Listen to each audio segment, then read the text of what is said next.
할렐루야. 호흡이 있는 자마다 여호와를 찬양하라. 온 땅이여 열방이여 아버지를 하나님을 찬양할지어다. 할렐루야. 우리 아버지 하나님을 찬송하면서 꿀송이 보약 큐티 오늘 2021년 7월 29일 목요일 이사야 43장에서 45장의 말씀을 공부하는 시간을 갖겠습니다. 저는 여전히 지금도 뉴욕이라고 겁나게 좋은 세상에 좋은 도시에서 우리 최종성 장로님 가정에서 뉴욕 교회에 함께 은혜 나누면서 말씀 촬영하고 있습니다. 우리 최종성 장로님 네 분과 유경철 장로님 네 분께서 찬양을 일당백으로 참 잘하시기 때문에 제가 한 판도 찬송가에는 있지만 잘 안 불러봤던 찬송을 일부러 요청해서 우리 꿀송이 보약 찬송으로 이렇게 찬송도 배우면서 함께 찬송을 하는 시간을 갖기를 원합니다. 찬송가 61장 우리가 기다리던 새벽 하늘 밝아온다.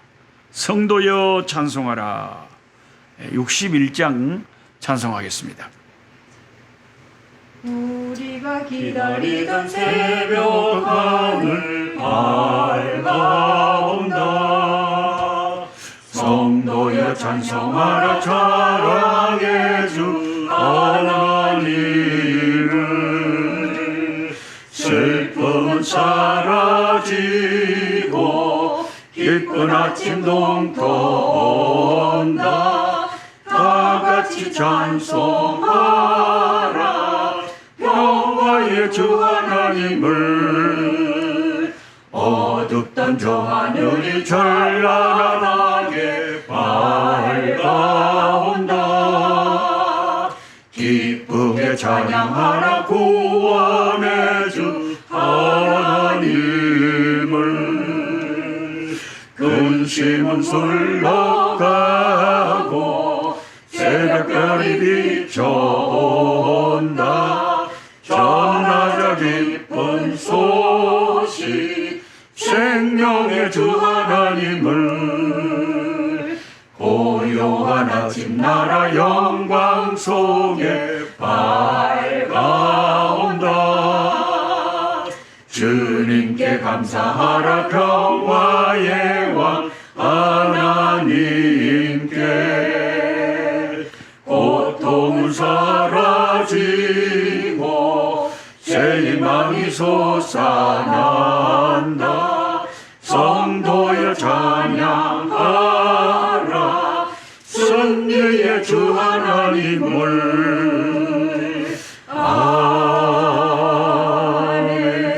아멘. 세상에 저는 지금까지 한 40년 가까이 교회를 다녔지만 이런 찬송가가 있는지도 모르고 한 번도 안 불러봤는데 덕분에 이렇게 귀한 찬송을 배울 수 있어서 너무 좋습니다. 62장도 제가 잘 안 불러본 찬송입니다. 이런 찬송도 배웠으면 좋겠습니다. 함께 하십시다. 고요히 머리 숙여 주님 생각합니다. 머리도 들 것 없이 고생하신 예수님. 쉴 곳을 주시오니 깊이 감사합니다. 고요히 머리 숙여 하루 생각합니다. 지은 죄만 사오나 용서하여 주시고 주님의 은총 속에 편히 쉬게 하소서. 고요히 머리 숙여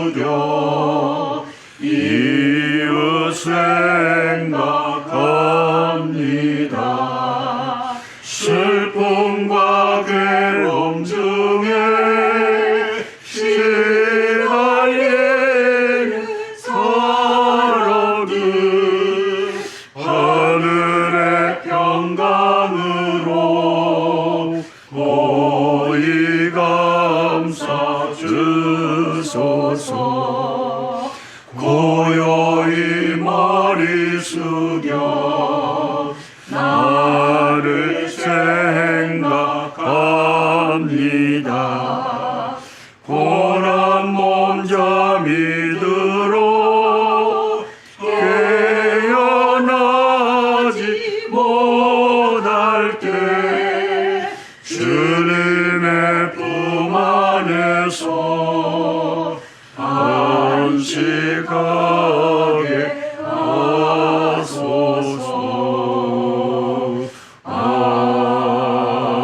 아멘. 4절 그 후반부의 가사는 상당히 고난 몸이 잠이 들어 깨어나지 못할 때 주님 품 안에서 안식하게 하소서. 이것은 뭔가 우리의 생명이 다할 때 주님 품에서 편히 쉬게 해달라, 이런 찬송가 같아서 어쨌든 뭐 주님 안에서 우리가 소망의 찬송인 줄 압니다. 제가 전도사 때 부산 광안중앙교회에서 11시 낮예배 드리기 전에 제가 노래도 잘 못하면서 전도사라고 준비 찬송을 인도했습니다. 그런데 그 준비 찬송 인도하면서 자꾸 찬송가를 며칠 후 요단강 건너가 만나니 그런 걸 너무 제가 많이 부르자고 해가지고 담임 목사님에게 집사님들이 전화로 계속 우리 노록수 전도사 저 양반 좀 말려달라고, 왜 장례식 노래를 대회를 앞두고 그렇게 며칠 후 가려면 혼자 가지 왜 자꾸 그런 노래를 기분 나쁘게 부르냐고. 이거 그렇게 압력이 와가지고 제가 많이 힘들었습니다. 근데 제가 이상하게 고등학교 때부터 좋아했던 노래가 며칠 후 요단강 건너가 만나리, 광명한 하늘에 계신 주 하늘에 올라가 만날 때 인간의 괴로움이 끝나고 이별의 눈물이 없겠네. In the sweet by and by. 그 찬송을 고등학교 때부터 계속 부르니까 우리 친구들이 나 따라다니면서 기분 나쁘다고 멸치국 니나 많이 마시라고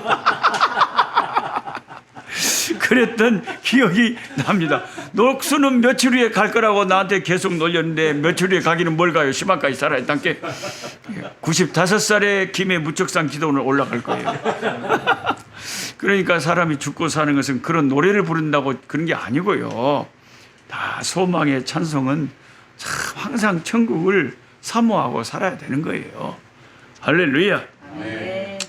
자, 오늘 이사야 43장에서 45장의 본문 중에 특별히 그 유명한 이사야 43장의 놀라운 말씀이 1절부터 나옵니다. 야곱아, 너를 창조하신 여호와께서 지금 말씀하시느니라. 이스라엘아, 너를 지으신 이가 말씀하시느니라. 너는 두려워하지 말라. 내가 너를 구속하였고 내가 너를 지명하여 불렀나니 너는 내 것이라. 네가 물 가운데 지날 때에 내가 너와 함께할 것이라.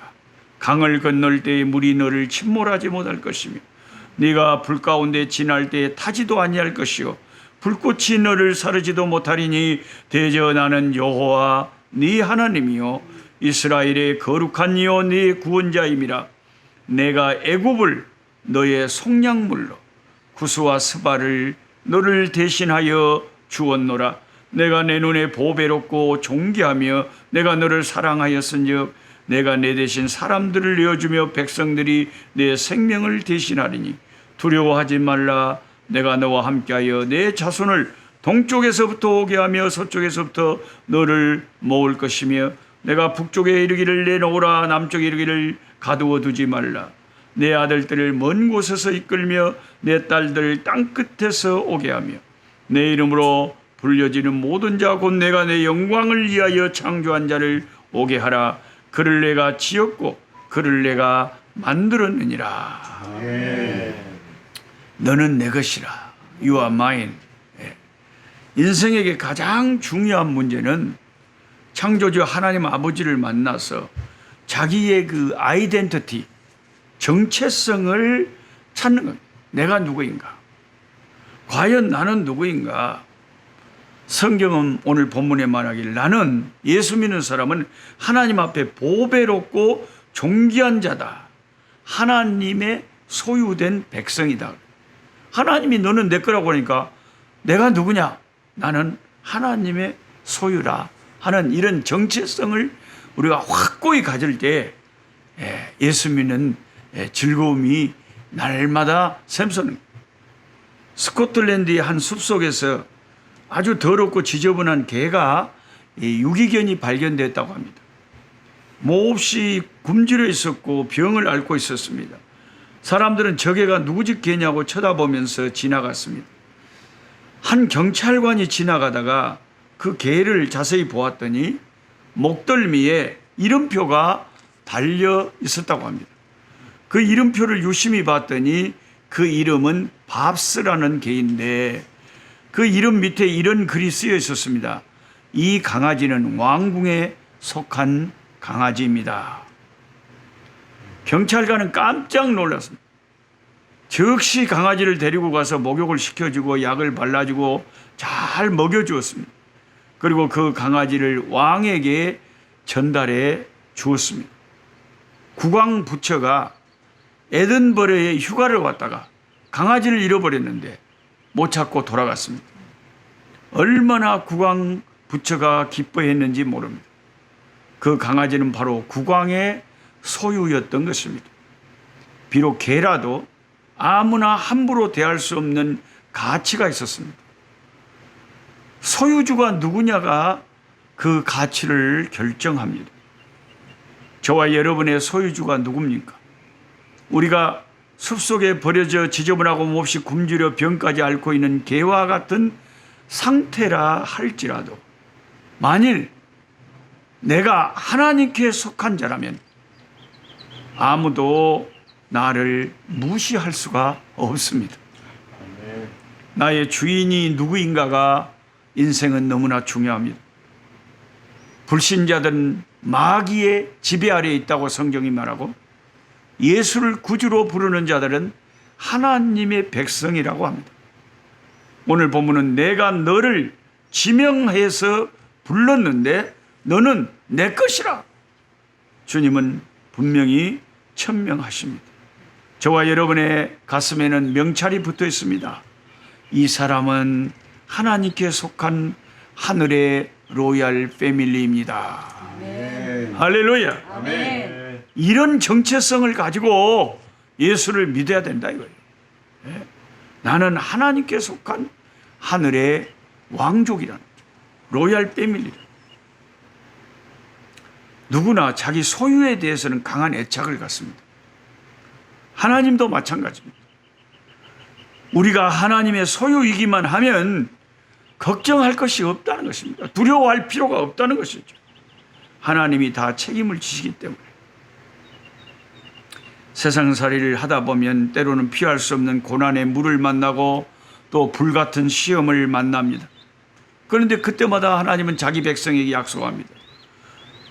내가 물 가운데 지날 때에 내가 너와 함께 할 것이고 강을 건널 때에 물이 너를 침몰하지 못할 것이며 네가 불 가운데 지날 때에 타지도 아니할 것이요 불꽃이 너를 사르지도 못한다.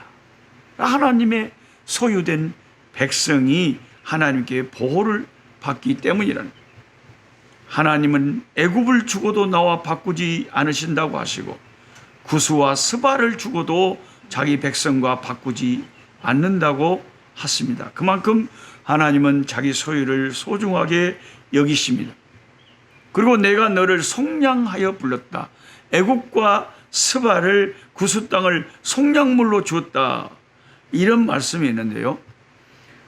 제가 자꾸 제하고 성경 공부하는 여러분에게 성경의 중요한 용어를 자꾸 설명해 드리는데, 속량이라고 하는 이 말은 이미 노트에 적어 놓으시고 아시는 분도 계시지만 다시 또 설명을 드리자면, 영어로는 리뎀션이라고 합니다. 이 속량이라는 말은 어떤 뜻이냐면, 옛날에 노예 시장에서 사용되던 용어인데, 노예 시장에서 어떤 사람이 지나가다가 아주 틈실한 노예를 봅니다. 그래서 이 노예 이거 얼마입니까? 라고 주인한테 물어보니까 주인이 50만 원입니다. 그래요. 40만 원에 깎아주면 안 되나요? 10만 원만 깎아주세요. 그래서 주인이 흥정을 해가지고 45만 원에 팔기로 합니다. 아직도 꽤 쓸만합니다. 45만 원 내고 가져가시오. 이렇게 흥정해서 45만 원에 낙찰이 돼가지고 그 노예를 산 그 사람이 그 노예를 딱 사고 그 증서를 소유권을 받은 다음에 그 노예 앞에서 그 문서를 쫙쫙 찢어버리고 불에 태워버리고는 뭐라고 그러냐면, 이제는 너는 자유다. 너의 노예 문서를 내가 태워 없애버렸다. 너는 이제 자유다. 그때 쓰이는 용어가 네가 속량되었다. 너는 속량된 노예다. 그러니까 속량이라는 정확한 말의 정의의 뜻은 펜이 있으신 분은 적어 놓으시기 바랍니다. 속량, 리뎀션, 정확한 뜻을 써라 그러면 일정한 값을 지불하고 노예된 상태에서 그에게 자유를 주는 것, 그것을 값을 지불하고 자유함을 주는 것을 속량이라고 합니다. 그 예수 믿는 사람은 이 속량이라는 단어가 신약에도 많이 쓰이는 거죠. 에베소서 1장에도 예수의 보혈로 우리를 속량하사. 그러니까 예수님이 우리가 죄의 노예였어요. 죄의 노예란 말은 죄를 지어서 죄의 값인 사망을 당하고 둘째 사망인 지옥에 갈 수밖에 없는 상태였다 이 말입니다. 그런데 예수님이 지나가시다가 우리를 보시고 불쌍한 거예요. 이 죄의 노예를, 이 지옥 갈 사람을 지옥에서 건져주고 싶은 거예요. 그래서 주인에게, 심판주에게 물어봅니다. 예수님이 이 노예를 지옥 안 가게 하고 천국 갈 수 있도록 하려면 얼마를 줘야 됩니까? 값을 물어보는 거예요. 속량의 값을. 그랬더니 하나님이 돈 가지고는 안 된다. 죄의 싹은 사망인데 누군가가 죽어야 된다. 그래서 예수님이 그 죄인을 대신해서 죄 없으신 주님이 십자가에서 죽어주신 거죠. 죽음으로 값을 치른 거죠. 내 죄값을. 그리고는 나를 죄의 그 값인 지옥에 갈 것에서 나를 자유하게 해버린 거죠. 다 이루었다 하시고 나를 죄의 심판에서 나를 해방시켜 버리신 겁니다. 그것을 속량이라고 합니다. 그걸 다른 말로는 구속이라고도 합니다. 니코르, 구속, 속량. 영어로는 똑같은 단어입니다. 리뎀션. 그래서 에베소 1장 7절을 제가 읽어드립니다. 우리는 그리스도 안에서 그의 은혜의 풍성함을 따라 그의 피로 말미암아 속량 곧 죄사함을 받았느니라. 여기 속량이라는, 구속이라는 단어가 나옵니다. 뭘로 내가 속량을 받았느냐? 무슨 값으로요? 예수님의 피값이랍니다. 십자가의 주님의 피값으로 내 죄의 영원한 싹신 이 지옥의 심판에서 예수님의 피값으로 자유함을 얻어버렸다. 그래서 우리는 다시는 정죄함이 없고 다시는 지옥의 형벌이 내게는 없다는 거죠. 누구든지 그런즉 누구든지 그리스도 안에 있으면 새로운 피조물이라 이전 것은 지나갔으니 보라 새 것이 되었도다. 결코 정죄함이 없다는 거예요. 그리스도 안에 있으면 no condemnation. There's no condemnation in Jesus Christ. 그리스도 안에서는 정죄함이 없다. 정죄라는 말은 죄를 정해서 심판을, 형벌을 내리는 게 정죄입니다. 근데 예수 안에서는 우리가 하나님의 재판정 앞에 섰을 때 우리에게 그 정죄가 없어요. 왜냐하면 예수님이 죄값을 치러버리셨기 때문입니다. 그것을 법정 용어로 일사부재리의 원칙이다. 한 번 그 죄값을 치러버리면 두 번째 다시 그 죄값을 치르게 하지는 않는 것이 세상 법정에서도 일사부재리의 원칙이다. 예수님은 우리의 변호사예요. 그래서 하나님의 심판날 우리가 딱 섰을 때 예수님이 나를 십자가 뒤에 딱 감추시고 재판장이신 하나님 앞에 내가 이 죄인을 위해서 내 피값을 들여서 내 피를 흘렸으니까 이 사람은 이 지옥의 심판에서 건진받아야 됩니다라고 말하면 마귀도 할 말이 없고 일사부재리의 원칙에 의해서 예수의 피로 우리가 구속함을 얻은 것을 주님의 심판날에 우리는 실감을 하게 될 거예요. 할렐루야. 아멘. 너 자유 얻었네, 나 자유 얻었네, 우리 자유 얻었네. 그래서 주님께서 요한복음 10장에도 말씀하시기를 8장 32절로 진리를 알지니 진리가 너희를 자유케 하려. 진리는 예수님이에요. 예수님을 알지니 예수께서 너희를 죄의 심판에서, 죄의 심판의 노예에서 너를 해방시키고 자유케 한다. 참 이사야에 나타난 십자가의 복음이 너무 선명한 거예요. 그래서 성경학자들은 이사야서를 별명을 붙이기를 구약의 복음서다 그럽니다. 혹시 여러분에게 누가 성경 퀴즈를 주관식으로 구약의 복음서가 뭐지요? 그러면 이사야서 딱 쓰면 무조건 100점 맞아요. 참 놀랍습니다. 그러니까 성경을 자세히 읽는 사람들은 예수를 안 믿을 수가 없어요. 예수, 이 기독교의 진리를 부인할 수가 없어요. 성경을 읽으면 읽을수록 내가 믿는 이 진리가 확실하구나. 예수님이 태어나기 700년 전에 이 땅에 살았던 선지자 이사야가 예수님의 십자가의 속량을 선포합니다. 예수의 피값으로 속량함을 받은 우리 어찌 찬양 안 할까? 할렐루야. 너무나 감사합니다. 그래서 저는 이 예수님의 은혜를 뭘로 보답하고 살까 생각하다가 이게 한 게 목사가 된 거예요. 내가 목사님이 돼서 예수님 전파하면 주님이 기뻐하시겠다. 그런 생각에서 목사가 된 거예요. 그래서 오해는 하지 마시기 바랍니다. 저 노록수라는 저 사람이 묵고 살 것이 없어서 목사가 되는 것 같아요. 그런 생각하지 마세요. 그래서 저는 그런 성령의 음성을 들었어요. 제가 고신측 보수적인 장로교 목사이기 때문에 음성을 듣고 예수 전도단처럼 그런 것을 막 추구하는 사람은 아니지만 아무리 보수적인 목사라 해도요, 그 예수를 믿다 보면 인생에 한두 번은 하나님이 참 성령 안에서 우리에게 뭔가 들려줄 때가 있어요. 물론 우리가 기록된 성경 말씀을 통해서 하나님의 음성을 듣지만은 어떨 때는 정말요, 천둥처럼 번개처럼 나에게만 들리는 주님의 음성이 있어요. 세상의 소리가 아니죠. 세상의 소리가 아니에요. 세상의 음성이 아니에요. 그런데 나한테는 들리는 거예요. 음성이 없어도 똑똑히 들려주시는 주 예수 나의 당신이여. 그래서 전남 모성군 벌리 해정의 상고 목골보라고 우리 동네에서 그 마당에서 우리 어머니가 텔레비 하나 사주라고 저놈이 전도사가 돼가지고 돈도 안 벌고 집에 돈도 안 갖다 주고 엄마를 이렇게 가난하게 한다고 기대를 했더만 나쁜 놈이라고 막 욕을 하고 텔레비 안 나온다고 뭐라고 했는데 내가 정말 텔레비 하나 사드리고 싶어. 근데 돈이 없어서 못 사죠.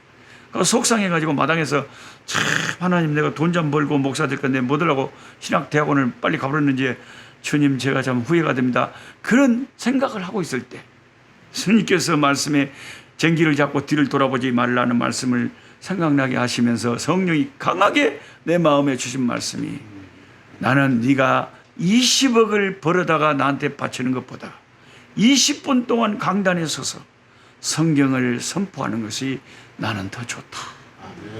그런 음성을 내가 그날 전남 보성군 벌교 해정이 상고 목로부락 우리 동네 마당, 우리 집 마당에서 들었어요.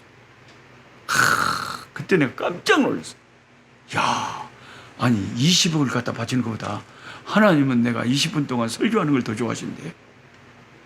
아, 사람들이야 20억이 크지만 하나님한테 뭐 돈이 필요하겠어요?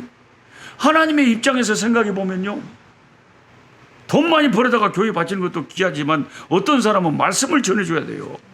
성경에 이 감춰진 진리를, 이 이사야서가 외치는 이 구약의 복음을 선명하게 사람들에게 들려줄 하나님의 말씀에 수종드는 종들이 많이 필요한 거예요. 그래서 하나님이 나한테 그렇게 말씀해 주셨어. 그때부터는 다시는 내가 뒤를 안 돌아봅니다. 하나님이 말씀 전하는 것을 이렇게도 좋아하십니다. 여러분, 이 꿀송이 보약교를 통해서 지금 20, 30분 동안 이 성경 말씀 듣는 거요, 20억 번 것보다 더 귀하게 생각하시 바랍니다. 아멘. 바랍니다. 할렐루야. 아멘. 주님께서 그렇게 말씀하셨다니까요. 나는 들었네. 나는 하나님이 그렇게 말씀하신 걸 들었어요. 평생 잊을 수 없는 그 말씀. 그러니까 사람들은 목사를 우습게 할지 모르지만요, 하나님의 눈으로 볼 때는 귀한 일을 하는 거예요. 여러분 알란가 몰란가 모르겠는데요, 목사를 무시하면 안 돼요. 하나님의 말씀을 전하는 자들이 얼마나 귀한. 근데 제 교인들 보면요, 자기 자녀들에게 공부 잘하는 자녀들은 가능하면 목사를 안 시키려고 그래요. 맨날 의사, 변호사, 뭐 박사, 그런 것은 그냥 그렇게 자랑스럽게 생각하고 막, 근데 오매 목사 막 아주 우습게 생각해요. 그건 사람의 생각이고 사람의 관점이고 사람의 가치관이지 하나님이 볼 때는 그게 아니에요. 하나님의 이 십자가의 복음을 20분 동안 서서 사람들에게 증거하는 것을 하나님은 20억을 갖다가 바치는 것보다 더 좋아하신다. 할렐루야. 아멘. 믿으려면 믿고 말라면 마시오. 그래서 나중에 하나님 앞에 서보면, 아, 노록수 목사님 말이 맞았구나. 이 참된 가치가 세상에 썩어질 것에 있는 것이 아니에요. 영원히 썩지 않을 하나님의 말씀을 드러내고 이 예수 그리스도의 십자가의 복음을 전하는 것만큼 위대한 일은 세상에 없구나. 그래서 저는 저를 이어서 우리 아들이, 지금 전도사지만 목사님 된다는 그 생각만 해도 너무 영광스럽고, 이 죄인의 가문에 참 영광이다. 가문의 영광이다. 그런 그 보람을 가지고 주의 종들이 선교사도 하고 목사도 하지요. 여러분들이 우습게 생각할지 모르지만 하나님은 그렇게 생각을 안 하는 거예요.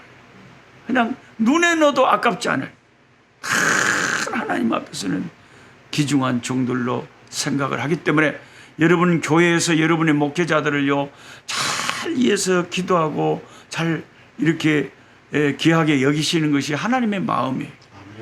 근데 어떤 교인들은 이런 것도 모르고 목사님을 함부로 평가하고 욕을 하고, 목사님자도 안 붙이고 그냥 목사다 그러고, 그냥 어떨 때는 욕을 해서 목사님 멱살을 잡고 흔들어 불고 그냥 오메 무서운 사람들 많소. 아주 무지몽매한 사람들 많아요. 근데 나중에 하나님 앞에 섰을 때 어쩔란가 모르겠어요. 하나님 앞에 섰을 때 어떨란가 모르겠어. 너를 영접한 자, 너희들을 영접한 자는 곧 나를 영접한 자예요. 나를 영접하는 것은 나를 보내신 내 아버지를 영접하는 것이라고 예수님이 말씀하셨어요. 아버지 하나님 감사합니다. 오늘 또 이렇게 뉴욕에서 하나님의 말씀을 촬영할 수 있게 해주셔서 감사합니다.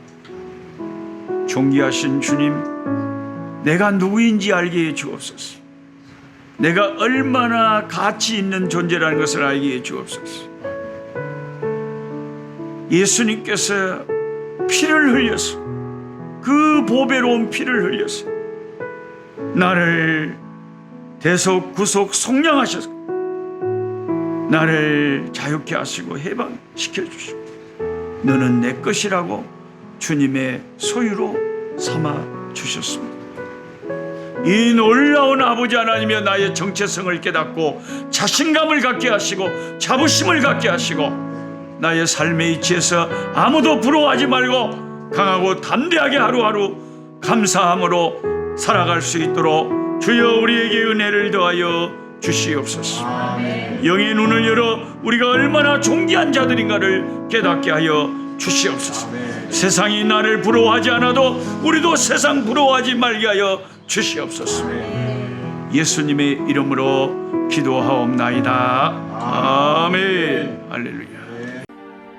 약한 자 힘겨서